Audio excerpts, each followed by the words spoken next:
Hi,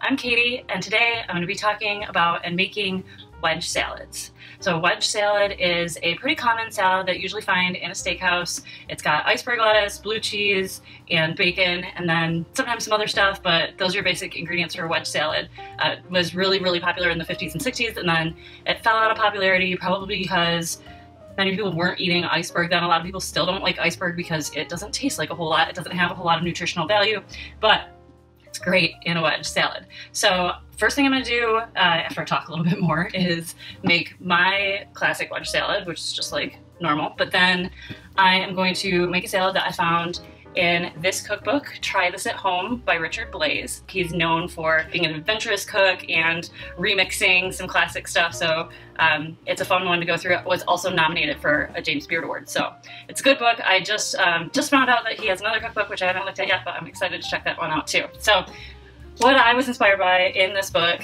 was this recipe here. So it's Iceberg Carpaccio with blue cheese, bacon, and avocado, which sounds suspiciously like a wedge salad to me. He is sort of kidding around with the title. Carpaccio is generally meat or fish that's been pounded flat and then it's served raw, usually as an appetizer. So he's serving flat iceberg raw as an appetizer. So Iceberg Carpaccio. But it's a very fancied up wedge salad. So I'm gonna make it tomorrow after I make mine. We'll compare and see which is better, the classic or the remix. Me versus Richard. Not really, I'm sure this is gonna be awesome.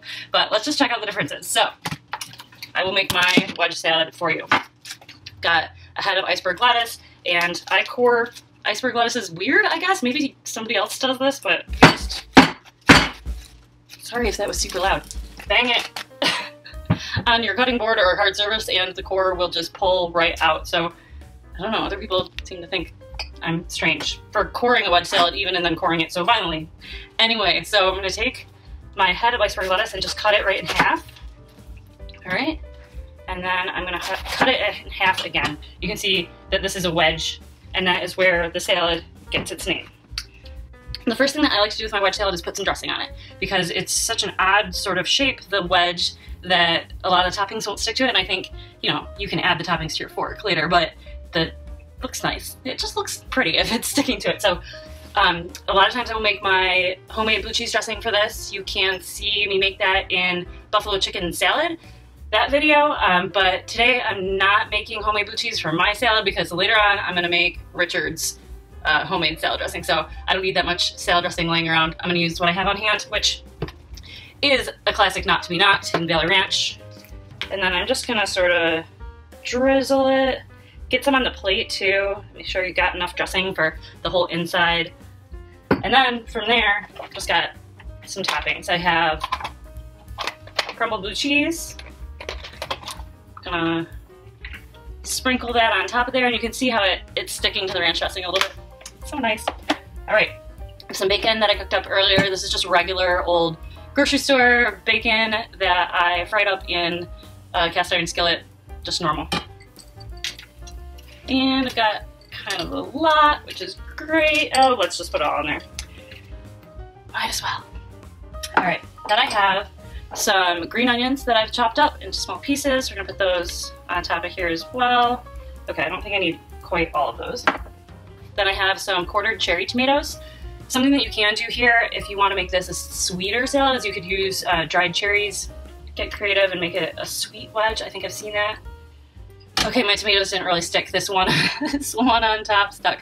But you can see this is a salad that you eat with fork and knife, and you can just take little pieces of the toppings with your fork as you're eating it. And then, let's see, I'm gonna do a smattering of fresh cracked black pepper. And then finally, at the end, I have a little balsamic reduction, so making it just slightly fancy, not as fancy as Richard, but you know, a little extra fancy drizzled on top. And that's it. I'm done with my wedge salad. You can see it looks lovely and ready to eat, and kind of like it should be followed by a steak, but this will be a wonderful lunch for me by itself, and I will be back in just a little bit to make Richard's salad dressing. Well, I just had my classic wedge salad for lunch, and as expected, it was delicious. I enjoyed it very much.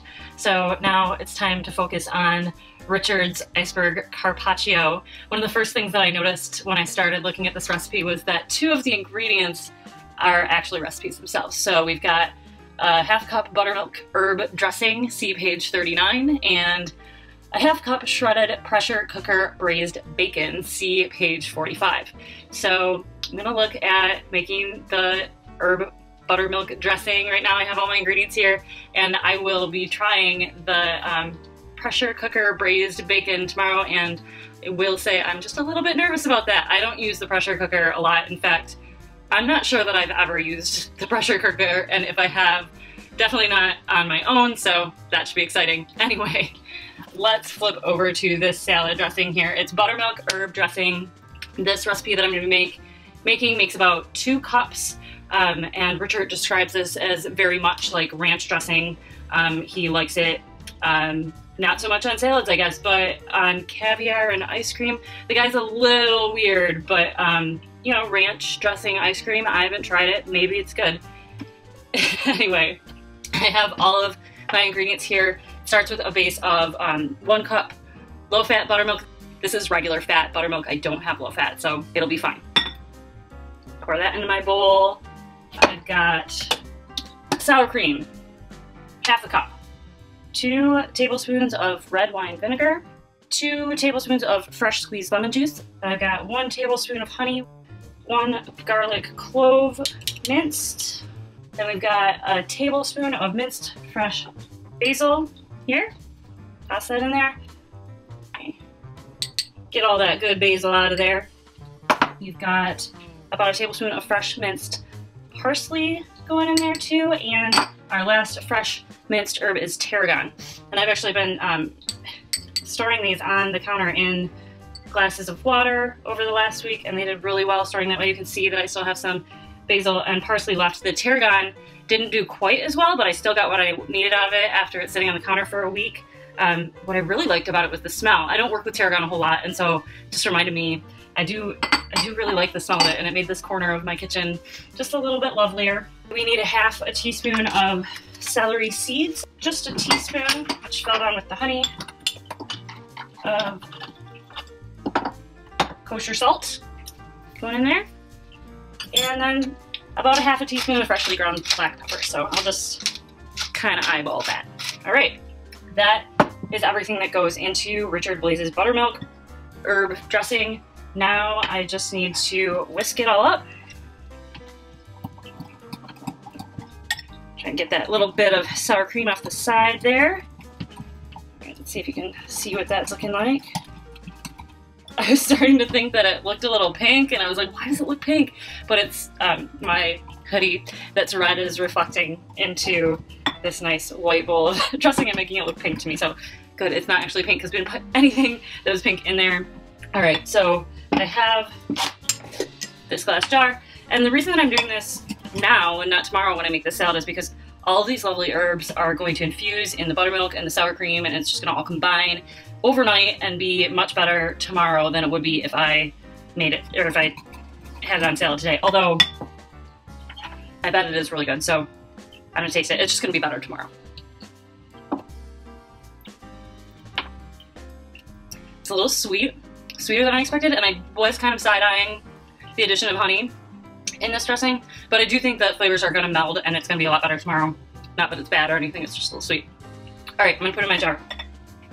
Maybe I should have had a funnel for this, but let's see how it goes. Oh, I'm doing okay. Amazing. Well, it looks good. It looks nice in this jar. All right. There is my salad dressing for my Iceberg Carpaccio salad that I will be making tomorrow, and I will see you then. Hello, and welcome to day 2 of Wedge Wars. Today I'm going to be making Richard Blais's Iceberg Carpaccio salad. The first thing that I need to do for that is to make pressure cooked braised bacon.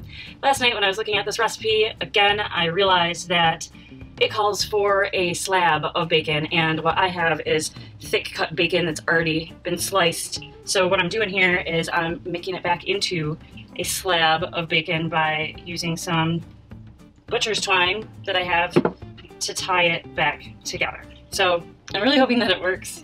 I think it should. We'll see. Okay, so I have my bacon, I've got my onion.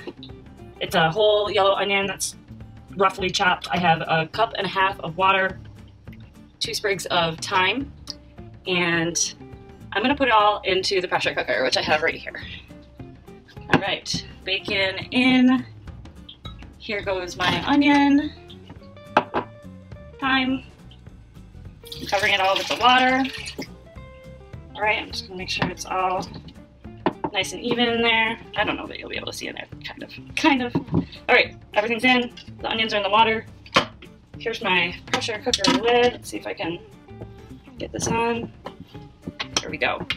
Okay, pressure cooker is locked and loaded, so I'm gonna put it on the stove. Let's see what I need to do. I'm gonna put it on medium-high heat. When it begins to hiss, I'm gonna reduce it to medium-low and cook for 20 minutes.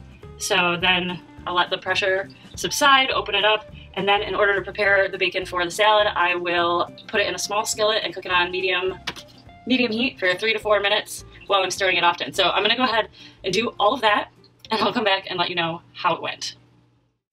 All right, I'm happy to report that I successfully used the pressure cooker and the bacon is cooked.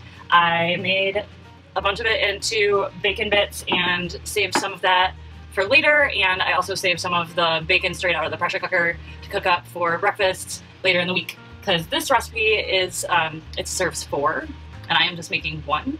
So I had way too much bacon. I tasted the bacon, it's good. It's significantly less salty than just a traditional cook method of bacon. So if you're looking for less salty tasted bacon, I recommend the pressure cooker method found in the Richard Blais cookbook.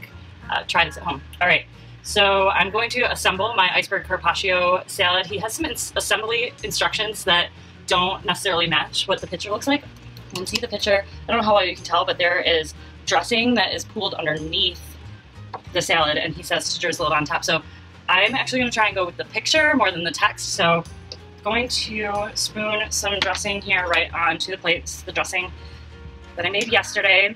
And I did taste it earlier, and it tastes pretty good. It's still like a little bit sweet, but I feel like that comes with any sort of ranch dressing that you make at home, or at least that I've tried to do. I'm trying to make this into like a nice circle so you'll see it underneath my lettuce. The tarragon really comes through in this, so that's a very strong flavor in this dressing, so make sure you like tarragon before making this. All right, so got my dressing on my plate. There we go, and now I'm just gonna put a slice of iceberg lettuce on top of it, right, like that. And yes, it's a slice, not a wedge, but the overall style of salad that we're making here is definitely a wedge salad. All right, so now I'm gonna put my avocado on. So he uses a melon baller to make these cool looking avocado balls, which I think is just like the neatest way to serve avocado. I'd never heard of it or thought of it before, so that's pretty cool. I thought I had a melon baller. I thought this was a melon baller, but I have been told that I'm incorrect. This is actually a disher. Melon ballers don't have this bit here that squeezes, lever or whatever. So I was absolutely shocked to discover there's a kitchen tool that I don't own. I do not have a melon baller, but this disher, it's gonna be okay anyway. So I've got my avocado. I've got tiny little avocado today. And I'm just gonna put my disher in a circle. And then I've got a little avocado ball. How cute is that? I'm gonna see how many I can get out of this tiny little avocado. I hope I can get like 4 of them. All right, going on to my second half of avocado. This is just, it's really cool. It's a really neat method of getting the avocado out of its skin. Just, it's so cool. All right, I love it when I find new techniques and ways to make salad. And now I'm going to scatter my bacon. Scallions, green onions. So for the stuff that I'm scattering on top, I didn't really measure. I was just like, well, how much goes on one salad? So just kind of eyeballing it, and probably eyeballing it a little bit on the big side. So it's gonna be a big salad, but I am looking forward to eating it. All right, some blue cheese, putting the blue cheese on top. All right, now I'm not scattering my tomatoes, I'm placing them so that they look pretty. Okay, I think it's pretty safe to say that Richard's salad is prettier than mine. But, you know, he's a professional and I'm just a home cook, so it should be that way. All right, this is beautiful.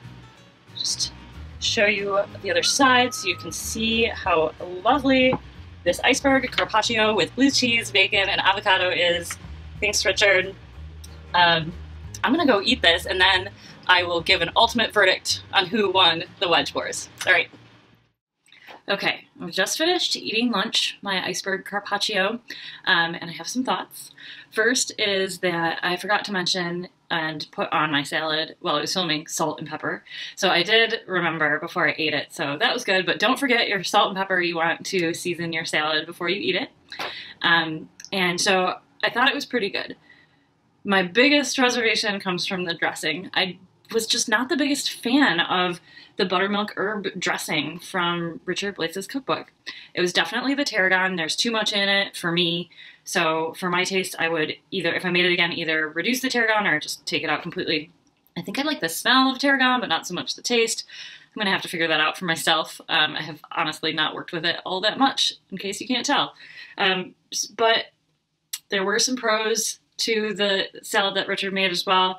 I really liked the style of the salad, like the way that there was a slab of iceberg instead of the wedge and the dressing was underneath. That made it really easy to eat, to cut it up and have all the salad dressing be like uniformly on the salad. So I thought that was pretty neat. And then the avocado balls, which is like the best thing that I got out of filming this, was I'm gonna do that when I put avocado on salad from now on probably. So that was really cool. Oh yeah, the other thing that I was like about was the bacon. So it just took a really long time between pressure cooking it and then letting it cool to room temperature and then frying it up. It took like an hour to make the bacon. So that's a little bit on the heavy effort side for me, is probably just make bacon the way that I normally do. But I think from now on, when I make a wedge salad, it'll be a mixture of mine and Richard Blais's. So this Wedge War is complete with no actual winner except for maybe me, because I got to eat all of the wedge salads, so that was pretty good. I hope that you enjoyed watching this Wedge War and that you try making your own wedge salad with your personal style, and thank you for watching AADL TV. I'll see you later.